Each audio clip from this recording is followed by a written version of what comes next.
Alors maintenant, on va passer l'une des applications du produit scalaire dans l'espace. Bien, donc on va passer à la détermination de l'équation cartésienne d'un plan dans l'espace. On commence d'abord par le plan défini à partir d'un point et d'un vecteur normal.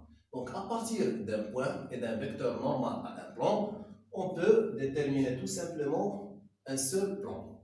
Par exemple, qu'est-ce que ça veut dire un vecteur normal à un plan? Un vecteur normal à un plan, c'est-à-dire un vecteur dont la direction est orthogonale au plan.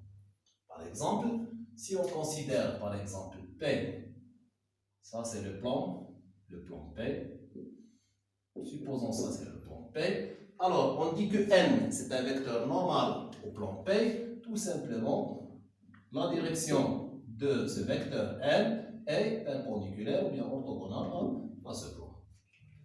Bien, donc à partir tout simplement d'un vecteur normal, si on prend par exemple ça, c'est le vecteur normal. Donc on peut définir une infinité de plans dont ce vecteur n est normal à ces plans. Par exemple, on peut considérer ce plan, ou bien ce plan, ou bien ce plan. Donc tous ces plans, ce vecteur n est normal à ces plans. Bien, alors, mais à partir d'un vecteur normal et un point, on peut définir seulement un seul plan. Par exemple, si on considère par exemple le plan dont le vecteur n est normal à ce plan et appartient, ou bien il passe par le point A. Donc, à partir d'un vecteur normal et ce point, on peut tout simplement définir un seul plan, c'est-à-dire un plan unique. C'est celui-ci. Alors, supposons, on considère par exemple, on considère le plan P, donc passant par le point A, par exemple, si celui-ci le point A, c'est un point appartient à ce plan, et de vecteur n, c'est-à-dire vecteur normal n. Par exemple, des coordonnées A, B et C. Alors, comment peut-on déterminer ou bien calculer l'équation cartésienne de ce plan, définie par ce point et ce vecteur normal? Alors, on considère soit le point M, des coordonnées x, y, z, un point du plan P. Quel que soit le point M, donc quel que soit un point M du plan P. Bien, donc que peut-on dire sur les deux vecteurs AM et N? Donc ça se voit clairement que AM est orthogonal à N. Donc, deux vecteurs sont orthogonaux, c'est-à-dire leur produit cartésien égale à, bien le produit scalaire égale à 0. Bien, alors continuons les calculs. Calculons le produit scalaire de ces deux vecteurs. Le produit est tout simplement maintenant le vecteur AM. Quelles sont les coordonnées du vecteur AM? C'est-à-dire les coordonnées de M moins les coordonnées de A. Les coordonnées de M sont x, y, z. Les coordonnées de A, par exemple, x, A, y, A et z, A. Scalaire, N, les coordonnées de N sont AB, B, C. Donc ce produit scalaire est égal à 0 car ces deux vecteurs sont orthogonaux. Alors, calculons le produit scalaire. Donc, c'est le produit des abscisses plus le produit des ordonnées, YB, bien, moins YA, plus le produit des Z, c'est-à-dire C, facteur de Z, B moins, donc Y moins YA et Z moins ZA. Ça égale à 0. Continuons les calculs, on va simplifier, c'est-à-dire c'est AX moins AXA plus BY moins BYA plus CZ moins CZA égale à 0. Donc, on peut associer ici, puisque la somme est commutative, donc AX plus BY plus CZ ici, on peut factoriser par le moins, c'est-à-dire moins facteur de AXA plus BYA plus CZA égale à 0, d'où l'équation cartésienne du plan P. Alors, on va faire un exemple d'application.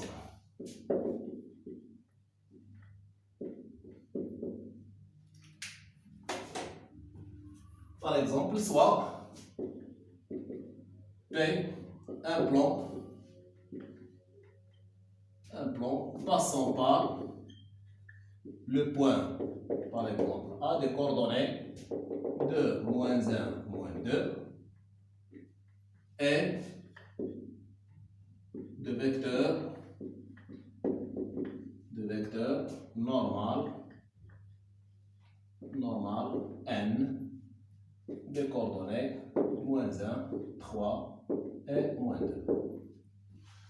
Alors, on va faire une application directe. On considère donc soit n un point, c'est-à-dire quel que soit n un point de la coordonnée x, y, z du plan P.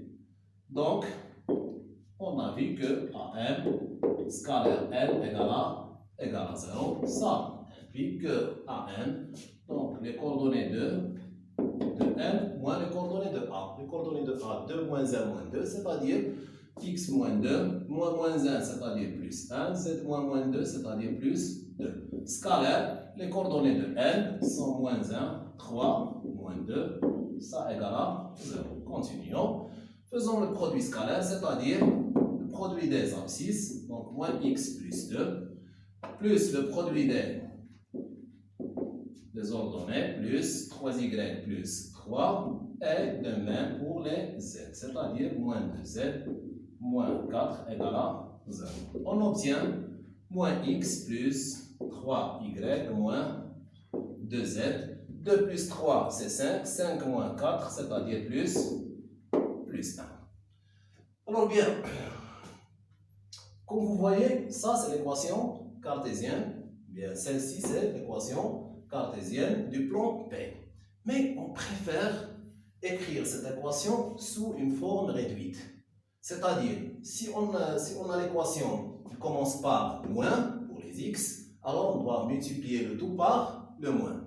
De même, si ces coefficients A, B, C, D, donc ils ont un PGCD, c'est-à-dire le plus grand commun diviseur, donc on simplifie par ce PGCD pour établir toujours la même forme réduite, ou bien équation réduite. Alors, par exemple, ici, on va multiplier par le moins, c'est-à-dire x moins 3y plus 2z moins 1. Moins 1 fois 0, toujours égal à 0. D'où l'équation cartésienne du plan P. Alors bien, avant de continuer, on va faire ici une remarque.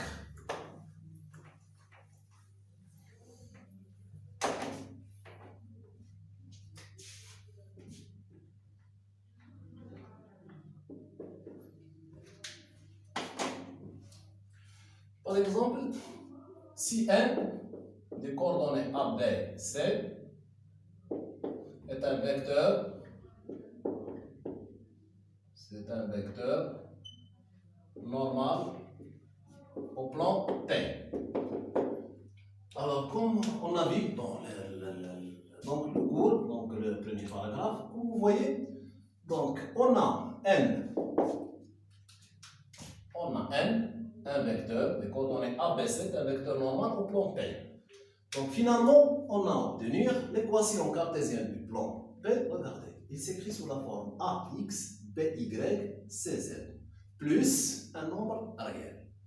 Donc ici, on voit clairement que A et B et C, c'est-à-dire les coordonnées du vecteur normal, ce sont les coefficients des x et y et z, c'est-à-dire des variables de l'équation cartésienne du plan. Donc, on peut appliquer directement cette remarque, c'est-à-dire si n est un vecteur normal au plan P, sa équivalent, l'équation cartésienne du plan P s'écrit sous la forme AX plus BY plus CZ plus D égale à 0, avec D, c'est un nombre réel, dans ce cas qui remplace cette formule, tout simplement. Alors, ici, on va reprendre le même exemple en utilisant la remarque. Par exemple, ici, on va l'écrire la première méthode. Maintenant, avec la deuxième méthode. Alors, on a, d'après les données, on a n des coordonnées moins 1, 3 et moins 2 est un vecteur normal au plan P. Donc, équation cartésienne du plan P s'écrit sous la forme.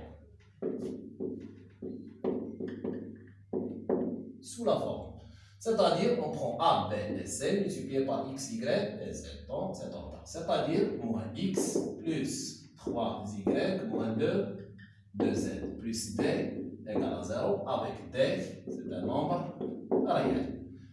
Ici, il faut faire attention. On doit bien définir X, Y et Z. X, Y et Z représentent ici quoi? Représentent les coordonnées de n'importe quel point M appartenant au plan P. Ça, il faut faire attention avec ces conditions. Il faut bien définir X, Y et Z. C'est-à-dire, quel que soit M, X, Y, Z appartient au plan P. Donc, l'équation cartésienne s'écrit sous cette forme. Alors, on doit déterminer le nombre réel D. Pour déterminer D, on va utiliser tout simplement le fait que le point A appartient au plan P. Alors, on a le point A des coordonnées 2, moins 1 et moins 2. C'est un point du plan P. Ça implique. Alors, puisqu'on a A appartient au plan, c'est-à-dire les coordonnées de A, vérifier l'équation cartésienne du plan P. C'est-à-dire, on va remplacer X, Y et Z par les coordonnées de A. On va remplacer X par 2, c'est-à-dire moins 2, Y par moins 1 fois 3, c'est-à-dire moins 3, et Z par moins 2 fois moins 2, c'est-à-dire plus 4, plus D égale à 0. Ça implique que D, on obtient moins 1, donc on va l'emmener de l'autre côté, on obtient D égale à 1, d'où l'équation cartésienne de P s'écrit sous la forme moins X plus 3y moins 2z plus 1, ça égale à 0.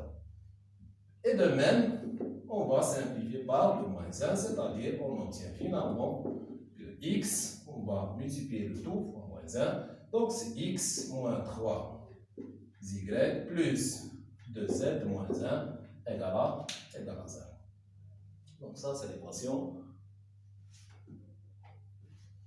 cartésienne du plan